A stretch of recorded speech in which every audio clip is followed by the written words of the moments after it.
धारणी शहरातील dengue, malaria, टायफॉईडसह आजारांवर तातडीने उपाययोजना करा. राजवी जनहित संघटनेच्या मुख्याधिकाऱ्यांना निवेदन.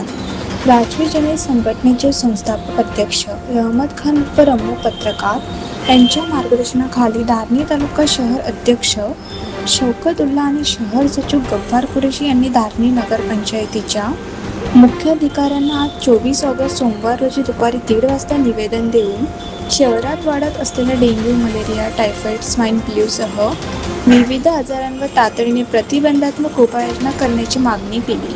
धारणी शहरातील एकूण 14 प्रभागांमध्ये डास प्रतिबंधक कीटकनाशक फवारणी नियमितपणे होत नसल्याचा आरोप संघटनेने निवेदनातून केला आहे.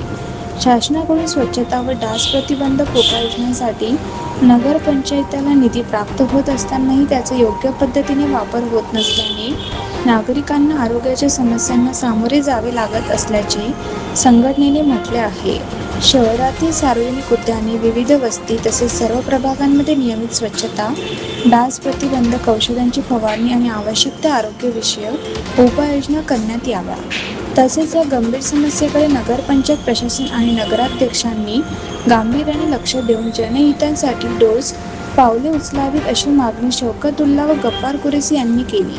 निवेदन देताना गफ्फार कुरेशी, हुजेफा कुरेशी, जिसान कुरेशी, अरबाज कुरेशी, रामेश्वर भाऊ, यशवंत भाऊ, गुंजू भाऊ, जुबेर भाई, जफर भाई, शहबाज भाई, अरबाज भाई यांच्यासह संघटनेचे पदाधिकारी व शेकडे कार्यकर्ते उपस्थित होते.